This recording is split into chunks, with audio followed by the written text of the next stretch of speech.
السلام علیکم گائز، کیسے ہیں آپ سبھی لوگ؟ امید ہے کہ آپ سبھی ٹھیک ہوں گے، خیریت سے ہوں گے، اور رمضان کے اس برکتوں والے مہینے میں، مقدس مہینے میں اللہ تعالیٰ کی رحمتوں سے اللہ تعالیٰ آپ کو اپنی رحمتوں سے نواز رہا ہوگا اور خوش ہوں گے۔ آج ہم جو ویڈیو دیکھیں گے اس میں ہمارے آقا حضرت محمد صلی اللہ علیہ وآلہ وسلم کہ جو آخری رمضان کے عشرے میں جو عبادات وہ کیا کرتے تھے ان کے بارے میں تھوڑی سی ہمیں انفارمیشن ملے گی۔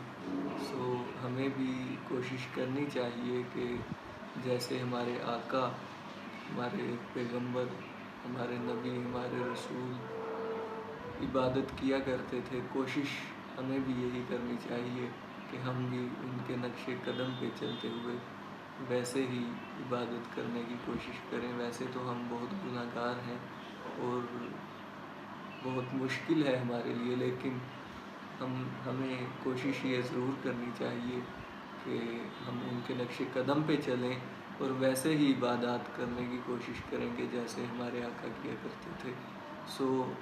شروع کرتے ہیں، دیکھنا سٹارٹ کرتے ہیں اور معلومات میں اپنی اضافہ کرتے ہیں۔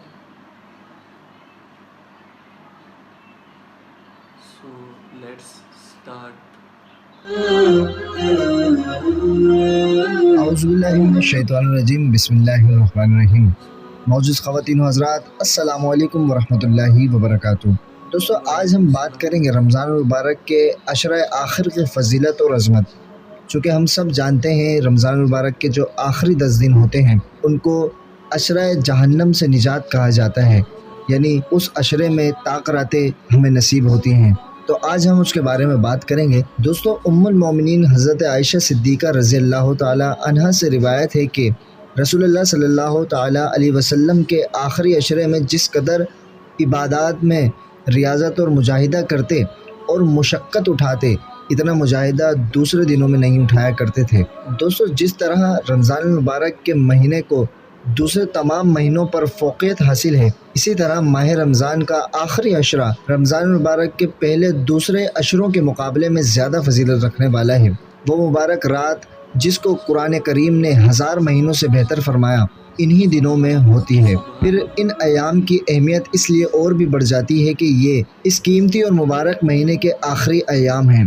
جو کچھ کوتاہی اب تک ہوئی اس کو دور کرنے اور نیکیوں میں جو کمی رہ گئی اسے پورا کرنے کا یہی بہترین اور آخری موقع ہے۔ چنانچہ رسول اللہ صلی اللہ تعالی علیہ وسلم رمضان المبارک کے آخری 10 دنوں میں عبادات وغیرہ کا اہتمام بہت زیادہ فرمایا کرتے تھے اور دوسروں کو بھی اس کی ترغیب اور تاکید کرتے تھے۔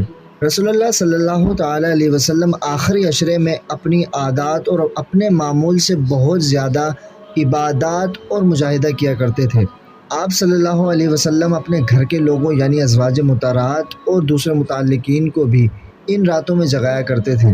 اس کی ایک حکمت یہ بھی ہو سکتی ہے کہ رمضان المبارک کے آخری 10 دن وہ مبارک دن ہیں جس کی ایک رات شب قدر ہوتی ہے، اس لیے آپ صلی اللہ علیہ وسلم پوری طرح اپنے آپ کو عبادات کی طرف راغب کر لیتے اور دوسروں کو بھی اس کی رغبت دلاتے رہتے، اور جتنی محنت و مشقت اور کثرت عبادات ان دنوں میں کیا کرتے دوسرے دنوں میں نہیں کرتے تھے۔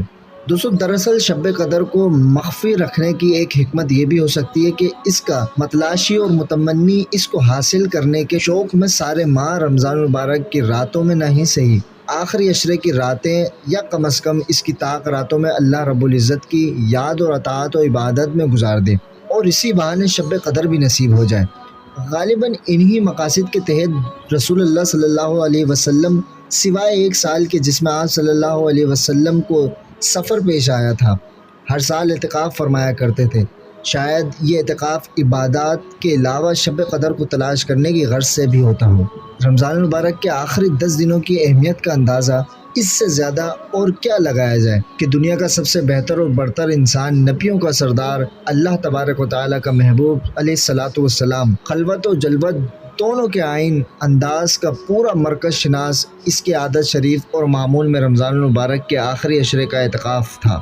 ماہ سیام سارے کا سارا عبادت و ذکر الہی میں گزرتا تھا، لیکن آخر کے 10 دن میں آتش شوق اور زیادہ تیز ہو جاتی تھی۔ ازواج اور اصحاب سے بے تعلق ہو کر یہ پورا عشرہ مسجد ہی کی 4 دیواریوں کے اندر گزارا کرتے تھے، اور بندے کو اپنے معبود کے ساتھ خلوت نشینی کے سارے لطف حاصل ہوتے تھے۔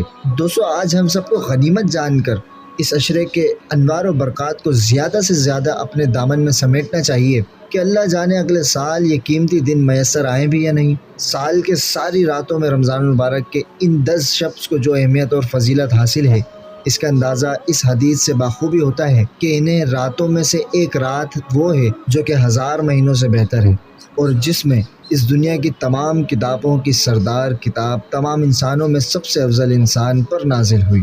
تو دوستو، اس حکایت اور حدیث سے ہمیں یہ معلوم پڑتا ہے کہ رمضان المبارک کے آخری عشرے کی کتنی فضیلت اور اہمیت ہے۔ اللہ تبارک و تعالی ہمیں آخری عشرے میں طاق رات نصیب فرمائے، طاق رات ڈھونڈنے کی توفیق عطا فرمائے اور خوب عبادت کرنے کی توفیق عطا فرمائے۔ کیا جانے کہ طاق رات کون سے دن ہوں، چونکہ طاق راتوں کی دن بتائے گئے ہیں 21 رمضان، 23 رمضان، 25 رمضان، 27 رمضان اور 29 رمضان۔ تو ہمیں چاہیے ان تمام راتوں میں اللہ تبارک و تعالیٰ کی خوب عبادت کریں۔ اللہ تبارک و تعالیٰ ہمیں صحیح کرنے کی توفیق عطا فرمائے۔ دوستو، امید کرتا ہوں یہ ویڈیو آپ کو پسند آئی ہوگی اور کافی معلومات بھی حاصل ہوئی ہوگی۔ تو اسی طرح کی معلومات حاصل کرنے کے لیے ہمارا یوٹیوب چینل آئیکونک اسلام کو ضرور سبسکرائب کریں اور بیل آئیکن کو دبانا نہ بھولیے گا، تاکہ ہر نئی آنے والی ویڈیو کی نوٹیفیکیشن سب سے پہلے آپ تک پہنچ سکے۔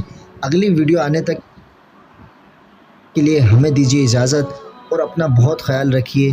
السلام علیکم ورحمۃ اللہ وبرکاتہ۔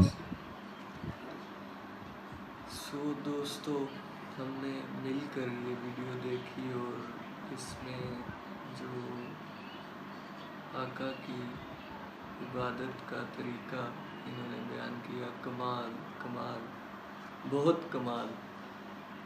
ہمارے آقا رمضان میں بہت زیادہ خوش ہوا کرتے تھے، اور جس طرح انہوں نے بیان کیا کہ جس طرح رمضان کو باقی تمام مہینوں پر فضیلت حاصل ہے، اسی طرح رمضان میں 3 عشرے، پہلے 10 دن، دوسرے 10 دن دوسرا عشرہ، اور تیسرے 10 دن تیسرا عشرہ، اور تیسرے عشرے کو دوسرے 2 عشروں پر فضیلت حاصل ہے۔ اور اللہ تعالیٰ جو ہے وہ اپنی رحمت کے دروازے کھول دیتا ہے، اپنی بخشش کے دروازے کھول دیتا ہے، اپنے کرم کے، اپنے رحمان ہونے کا ثبوت اس عشرے میں اللہ تعالیٰ دیتا ہے کہ آؤ میرے دروازے پہ اور معافی طلب کرو مجھ سے اپنے گناہوں کی معافی مانگو، اور میں معافی دوں گا، اور میں بخشنے والا ہوں، میں رحیم ہوں، میں کریم ہوں، میں رحمان ہوں، میں قادر ہوں، میں طاقت والا ہوں، میں قوی ہوں۔ اللہ تعالیٰ یہ ثبوت دیتا ہے کہ جو بھی اس عشرے میں مجھ سے معافی مانگے گا میں اسے معاف کروں گا۔ اس رمضان میں جو بھی مجھ سے معافی مانگے گا میں اسے معاف کروں گا۔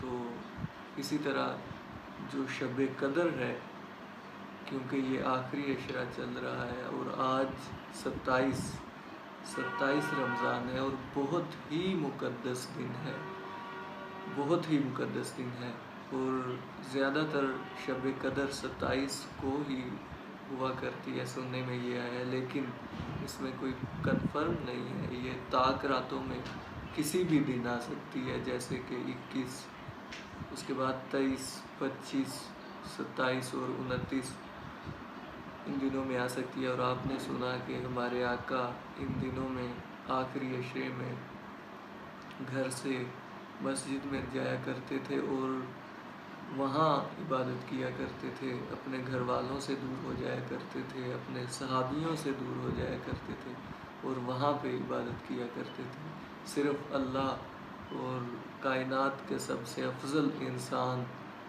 جن کا نام حضرت محمد صلی اللہ علیہ وآلہ وسلم، ان کے درمیان باتیں ہوا کرتی، ان کے درمیان محبت، محبوب، اور عاشق اپنے محبوب کو پکارتا اور محبوب اپنے عاشق کو پکارتا۔ یہ سلسلہ چلتا اور کیا وہ منظر ہوگا اور کیا رحمتیں اور نور آسمان سے برستا ہوگا. سو ہمیں بھی کوشش کرنی چاہیے کہ زیادہ سے زیادہ عبادت کریں. چند دن تھوڑے سے دن رہ گئے ہیں باقی، اور انشاءاللہ ہم بھی کوشش کریں کہ اسی طرح عبادت کریں اور اللہ سے معافی مانگیں اور اللہ تعالیٰ ہمیں بخشے اور اللہ تعالیٰ ہمیں توفیق دے عبادت کی. سو دوستوں ملتے ہیں نیکسٹ ویڈیو میں. اللہ حافظ. اللہ آپ کو خوش رکھے، اپنی رحمتوں سے نوازے. اللہ حافظ.